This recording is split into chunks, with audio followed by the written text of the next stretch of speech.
For years, lasers have been a hallmark of science fiction, yet much of our technology today depends on them. Range-finding devices, optical communications, and of course, barcode scanners. The unique characteristics of laser light make all these things possible. However, its use by eye surgeons to reattach retinas highlights them all. Injury can cause the eye's retina to peel away from the tissue supporting it. Without rapid treatment, the entire retina can become detached, causing blindness. Surgeons use green laser light of nearly a single wavelength because that color passes through the eye's lens and vitreous humor without being strongly absorbed, and thus without causing damage. The laser beam then strikes the retina where the tissue strongly absorbs that light, using the high-intensity light to weld the detached retina back into place. The beam's narrowness allows the surgeon to affect only the area of the retina that needs to be repaired, areas as small as 30 microns. How a laser creates light with these three characteristics is a tour de force of engineering. Let me show you. Any glow-in-the-dark toy can illustrate the basic principles of creating laser light. This glows because the zinc-copper-based compound coating the inside can absorb energy from a light source and then later radiate it as light. The light provides energy to electrons in the coating, promoting them to higher energy levels. Once the light is off, these electrons slowly lose their added energy and return to their lower energy ground states. The energy lost is given off as light. A closely related phenomenon lies at the heart of a laser. Let me tell you about the engineering in the very first laser based on ruby. Here I have a tiny piece of ruby and some red colored glass beads. When I shine the blue light on the glass beads, nothing much happens, but shine it on the ruby and it glows red.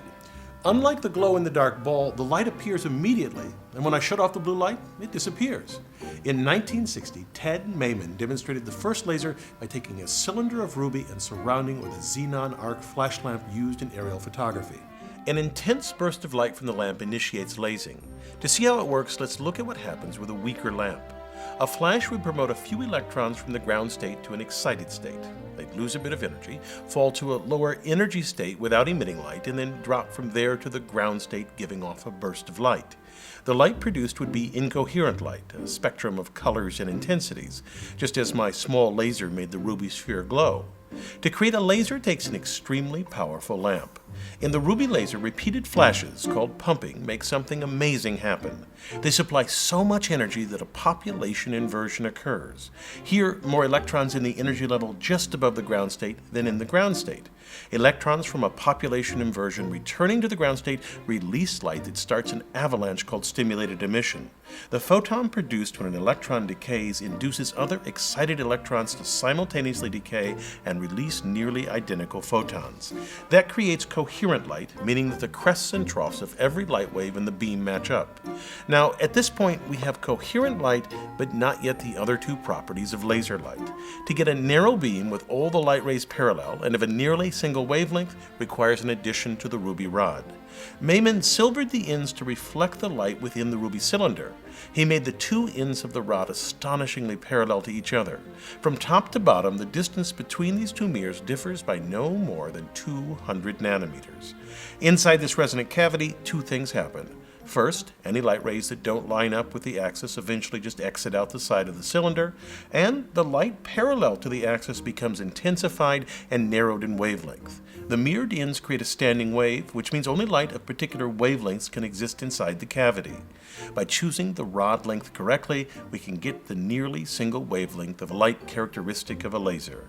A small hole in one of the mirrors, or a partially silvered mirror, allows the light to escape, creating the familiar beam.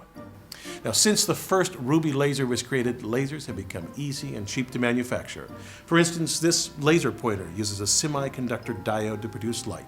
Although many innovations and improvements have occurred since 1960, the essential principles are the same.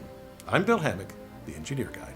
This video is based on a chapter in the book, 8 Amazing Engineering Stories. The chapter features more information about this subject. Learn more about the book at the address below.